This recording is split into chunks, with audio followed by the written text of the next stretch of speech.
नमस्कार और आप सभी लोगों का स्वागत है इस कंप्यूटर की सामान्य ज्ञान एमसीक्यू क्वेश्चन की सीरीज़ में। और यहाँ पर हम देख रहे हैं कंप्यूटर से जुड़े कुछ इम्पॉर्टेंट एमसीक्यू क्वेश्चन। इसमें 175 सवाल हम डिस्कस कर चुके हैं। 176वें नंबर के सवाल से यहाँ पर डिस्कस करने वाले हैं। पुराने क्वेश्चन देखने चाहें तो डिस्क्रिप्शन में आपको मिल जाएंगे, वहाँ से लिंक आप देख सकते हैं। चलिए आज का पहला सवाल यहाँ पर शुरू करते हैं। देखिए पहला सवाल क्या है, वर्ल्ड वाइड वेब की बैकबोन क्या माना जाता है। तो जो आपका वर्ल्ड वाइड वेब होता है उसकी बैकबोन क्या चीज़ है, यूआरएल, एचटीएमएल, एचटीटीपी या एफटीपी। तो यहाँ पर अगर आप देखेंगे तो सभी जवाब आपके क्या हैं, वर्ल्ड वाइड वेब से जुड़े हुए हैं। लेकिन अगर आप ध्यान से देखें तो जो भी आप वेबसाइट खोलते हैं www पे, उसके पहले आपका एचटीटीपी लगा होता है। तो यहाँ पर तीसरा जो आपका है ये बैकबोन कहा जा सकता है। वैसे सारे जवाब आपके वेबसाइट से ही जुड़े हैं। देखिए यूआरएल भी है, एचटीएमएल भी है, एचटीटीपी भी है, पर एफटीपी भी है। पर तीसरा ऑप्शन जो होता है ना, सही में सबसे सही है। इसके बाद बढ़ते हैं 177वें नंबर के सवाल पे। और आसान से सवाल है, लगभग बच्चों को आना चाहिए। एसएमटीपी का फुल फॉर्म क्या है। एसएमटीपी जिन बच्चों ने ईमेल पढ़ा होगा वहाँ पर पढ़ाया जाता है कि एसएमटीपी आपका सिंपल मेल ट्रांसफ़र प्रोटोकॉल है। यहाँ पर देखिए पहला ऑप्शन सही है। सर इसका काम क्या होता है, तो इसका काम इस तरीके से समझिए। मान लीजिए मैं आपको मेल भेज रहा हूँ, ठीक, आप वाई हैं, मैं आपको मेल भेज रहा हूँ, ठीक। अब आप अगर रिसीवर हैं और मैं आपको भेज रहा हूँ तो मेरे डिवाइस से, मेरा ये जो डिवाइस है, मान लीजिए ये मेरा डिवाइस है, इस डिवाइस से आपकी डिवाइस के सर्वर तक, आपकी डिवाइस तक नहीं, आपकी डिवाइस के सर्वर तक जो मेल लेके जाता है वो एसएमटीपी प्रोटोकॉल है। क्या चीज़, सेंडर की डिवाइस से रिसीवर की डिवाइस के सर्वर तक, ठीक है, रिसीवर के ईमेल सर्वर तक जो भी प्रोटोकॉल इस्तेमाल होती है मेल को ले जाने में, वो होती है सिंपल मेल ट्रांसफ़र प्रोटोकॉल। इस चीज़ को बहुत बढ़िया से समझाया जा सकता है, एक लेक्चर भी डाला है, अगर मन करे तो देख लीजिएगा उसको। चलिए, छोटे एप्लीकेशन प्रोग्राम जो वेब पेज पर रन होते हैं और एनिमेशन प्रदान करते हैं डैश डैश के रूप में जाने जाते हैं, तो उनको हम क्या कहते हैं, उनको हम कहते हैं फ्लैश। यहाँ पर पहला ऑप्शन आपका सही है। इसके बाद बढ़ते हैं अपने अगले सवाल की तरफ। कंपाइलर के द्वारा निकाली हुई एरर को डैश डैश के रूप में जाना जाता है। तो कंपाइलर जो एरर निकालता है उसको क्या कहते हैं, तो उसको हम कहते हैं सिंटेक्स एरर। यहाँ पर पहला आपका ऑप्शन सही है, ठीक। सिंटेक्स मतलब लिखने में कोई गलती आपके हुई है। इसके बाद 180वां सवाल है, डैश डैश में विशिष्ट नियम और शब्द होते हैं जो एल्गोरिथम के लॉजिक स्टेप को व्यक्त करते हैं। मतलब किस तरीके से लिखना है, ये सारी चीज़ व्यक्त करते हैं, वो आपके सिंटेक्स ही होते हैं। यहाँ पर पहला जवाब आपका एकदम से सही है। चलिए इसके बाद अगला सवाल हमारा क्या है, 181वां। प्रॉक्सी सर्वर निम्नलिखित में से किस लिए प्रयोग किया जाता है। तो प्रॉक्सी सर्वर का उपयोग किस लिए किया जाता है, अनधिकृत उपयोगकर्ताओं से सुरक्षा प्रदान करने के लिए, वेब पेज के लिए, ग्राहक अनुरोध को प्रोसेस करने के लिए। तो यहाँ पर ये आपका दूसरा ऑप्शन सही हो जाता है, यहाँ पर टिक कर देना है। इसके बाद बढ़ते हैं अपने अगले सवाल पे, जो कि हमारा कौन सा सवाल है, 182वें नंबर का सवाल है। स्टोरेज जो बिजली बंद करने के बाद अपने डेटा को बरकरार रखती है, स्टोरेज के डैश डैश रूप में जाना जाता है। तो मतलब देखिए ऐसी कौन सी स्टोरेज होती है जो बिजली जाने के बाद भी रहती है, यहाँ पर पूछा जा रहा है। तो आपने पढ़ा होगा पहले, दो तरीके की मेमोरी स्टोरेज होते हैं, एक होता है वोलेटाइल मेमोरी और दूसरा होता है non volatile memory. Volatile memory ऐसी मेमोरी होती है जो लाइट जाने के साथ साथ ख़त्म हो जाती है, और नॉन वोलेटाइल ऐसी मेमोरी होती है जो लाइट जाने के बाद भी रह जाती है।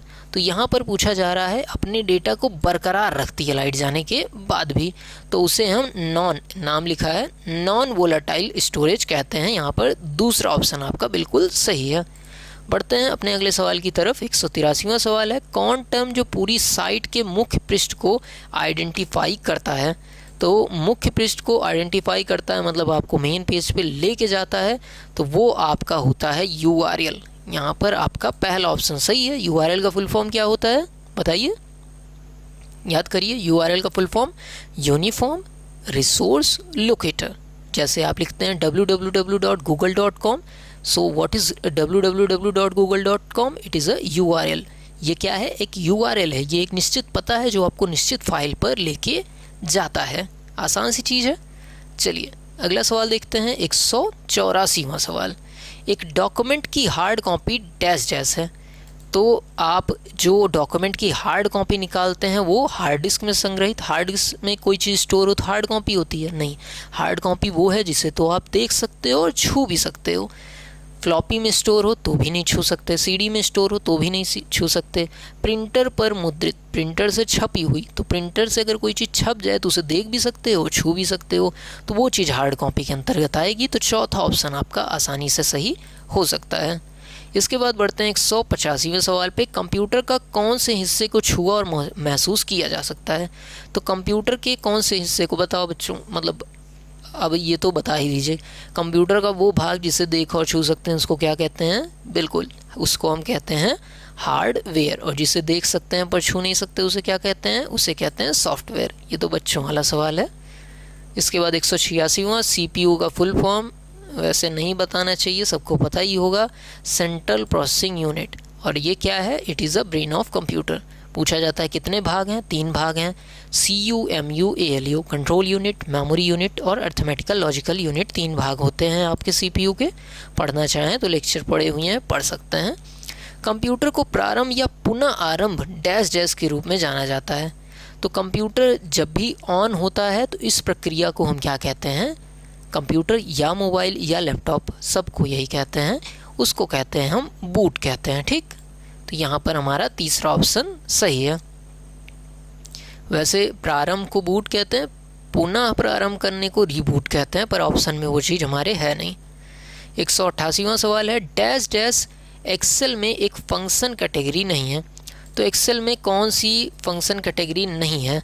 तो यहाँ पर माजिक ऐसी कोई कैटेगरी नहीं होती, तो पहला ऑप्शन यहाँ पर सही हो जाएगा। इसके बाद बढ़ते हैं 189 क्वेश्चन पे। ऑपरेटिंग सिस्टम जो एक डिवाइस में निहित होता है और रोम में होता है। तो रोम में जो आपका होता है batch operating system, real time operating system, embedded operating system. यहाँ पर आपका तीसरा ऑप्शन सही है, एम्बेडेड ऑपरेटिंग सिस्टम। बढ़ते हैं अपने अगले सवाल की तरफ, जो कि हमें 190 सवाल पर ले जाएगा। और एक चीज़ और, अगर आप यहाँ तक बने हैं, पहले तो मैं नहीं डिस्टर्ब करता हूँ, यहाँ तक बने हैं मतलब आप हमारे साथ हैं, हमारा कंटेंट आपको पसंद आ रहा है। तो अगर पसंद आ रहा हो तो बस अंगूठा उठाइए और उस लाइक वाली बटन को नीला कर दीजिए। इतना कर दीजिए तो मैं समझूंगा मेरे लिए आपने अप्रिसिएशन कर दिया, इस पढ़ाई वाले कंटेंट को थोड़ा सा आपने मुझे पुश किया कि हाँ भाई मुझे आपका ये कंटेंट पसंद आ रहा है और ऐसे कंटेंट लेके आओ। नीला कर दिया। अभी भी कुछ लोग होंगे नहीं किए होंगे, चलिए ठीक है, जिन्होंने किया धन्यवाद, जिन्होंने नहीं किया अगले लेक्चर में कर दीजिएगा। और सब्सक्राइब मतलब कर दीजिएगा, भरोसा है, तोड़िएगा मत। बूट के लिए सक्षम होने के लिए कंप्यूटर में डैश डैश अवश्य होना चाहिए। तो बूट कब होगा? बूट तब होगा जब आपके सिस्टम में ऑपरेटिंग सिस्टम होगा। ऑपरेटिंग सिस्टम के बिना आपका सिस्टम बूट नहीं होगा। यहाँ पर तीसरा ऑप्शन आपका सही है। चलिए अगला सवाल 191वां। Online real time system dash dash में लोकप्रिय हुए। तो ऑनलाइन रियल टाइम सिस्टम आपके तीसरी पीढ़ी, 3rd जनरेशन में लोकप्रिय हुई है। यहाँ पर तीसरा ऑप्शन सही है। बढ़ते हैं अपने अगले सवाल की तरफ। डैश डैश अनुरोध डेटा पर सीधे जंप करने की डिवाइस की क्षमता है। तो जो सीधे जंप करते हैं, रैंडम जंप करते हैं, उसको रैंडम एक्सेस कहते हैं। यहाँ पर दूसरा ऑप्शन आपका सही है। इसके बाद बढ़ रहे हैं अपने 193वें सवाल की तरफ। आप द्वारा संपादित किए गए पिछले 4 स्थानों के बीच स्विच करने के लिए डैश डैश की का एक संयोजन है। तो आप कोई काम किए हों और पीछे जाना चाहते हों तो आपको प्रेस करना होता है अल्टरनेट, फिर कंट्रोल, फिर Z, और इसको एक साथ दबाने से आप पीछे जाते हैं। तो पहला ऑप्शन आपका सही है।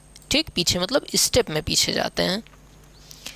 इसके बाद 194वां सवाल है। सेव एज बॉक्स प्रदर्शित करने के लिए डैश डैश फंक्शन की है। तो सेव एज बॉक्स प्रदर्शित करने के लिए आप F12, यहाँ पर चौथा ऑप्शन सही है। इसके बाद बढ़ते हैं अपने 195वें सवाल की तरफ।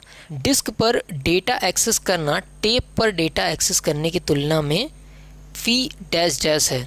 तो काफ़ी यहाँ पर होगा, काफ़ी डैश डैश है। तो डिस्क पर डेटा एक्सेस करना टेप पर डेटा एक्सेस करने की तुलना में काफ़ी धीमा है। यहाँ पर पहला ऑप्शन सही है। इसके बाद 196 नंबर का सवाल है। देखिए, अगर आप लेक्चर में बरकरार होंगे तो 196 मतलब लेक्चर ख़त्म होते तक 200 सवाल आपके पास होंगे, आपके तैयार होंगे। ऐसे ऐसे हम 1000 क्वेश्चन कराने की मतलब कोशिश करेंगे। आपको हिम्मत बांधे हुए हैं, आगे बढ़ते रहेंगे, बस आप साथ देते रहिएगा। निम्नलिखित में से किसे आधुनिक कंप्यूटर का डैश डैश कहा जाता है?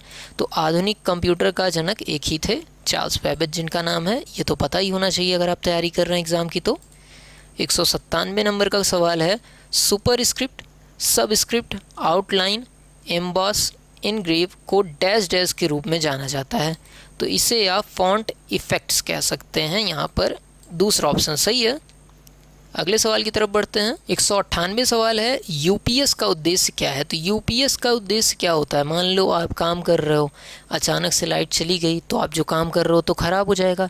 तो यूपीएस आपका अनस्ट्रप्टेड पावर सप्लाई है, जो आपके कंप्यूटर को लाइट जाने के बाद भी कुछ समय तक ऑन रखता है, ताकि आप अपने डेटा को सेव कर पाएँ, कुछ ज़रूरी काम हो निपटा के बंद कर दें। तो इसका काम है बैकअप पावर प्रदान करना, बैकअप पावर प्रदान करना। तीसरा ऑप्शन यहाँ पर सही है। इसके बाद बढ़ रहे हैं अपने अगले सवाल की तरफ, जो कि हमारा 199वां सवाल है, डॉक्यूमेंट को डैश डैश में परिवर्तित कर वेब पर प्रकाशित किया जाता है। तो डॉक्यूमेंट को किस में बदलते हैं? HTML में, तभी तो वेब पे प्रदर्शित होगा। तो यहाँ पर आपका चौथा ऑप्शन आपका सही है। ठीक, उसके बाद हमारा 200वां सवाल है, और यहाँ तक पहुँचे हैं तो सब्सक्राइब कर दिए होंगे। ठीक है, बार बार कह रहा हूँ, अगर इरिटेट हो रहे हैं तो सॉरी उसके लिए। पर हम भी जैसे मतलब पढ़ा रहे हैं तो एक उम्मीद होती है ना कि लेक्चर बच्चे देख लेंगे तो कुछ गिनती बढ़ जाएगी, कुछ स्टूडेंट हमारे बढ़ जाएंगे। लालची आदमी हैं तो उम्मीद करते हैं कि सब्सक्राइब हर लेक्चर में बढ़ता रहे। उसके लिए माफ़ी, डिस्टर्ब हो रहा हो तो। चलिए, 200वां क्वेश्चन है, किसी ऑब्जेक्ट या टेक्स्ट को मूव करने के लिए माउस बटन को पकड़ कर रखना डैश डैश कहा जाता है। तो उसके लिए माउस बटन को आप जब दबा के खींचते हो ना, इस प्रोसेस को ड्रैगिंग कहते हैं। यहाँ पर देखिए, हाँ ये है आपका ड्रैगिंग ऑप्शन, ये सही है। ठीक, बटन दबा के खींचने को ड्रैग कहते हैं। तो यहाँ पर 200 सवाल हमारे ख़त्म हुए। इतने सवाल आज हमें देखने थे। अगले लेक्चर में मिलेंगे कुछ नए मजबूत अच्छे सवाल के साथ। तब तक अपना ध्यान रखिए, पढ़ाई अच्छे से करते रहिए। मिलते हैं अगले लेक्चर में, तब तक के लिए नमस्कार, जय हिंद।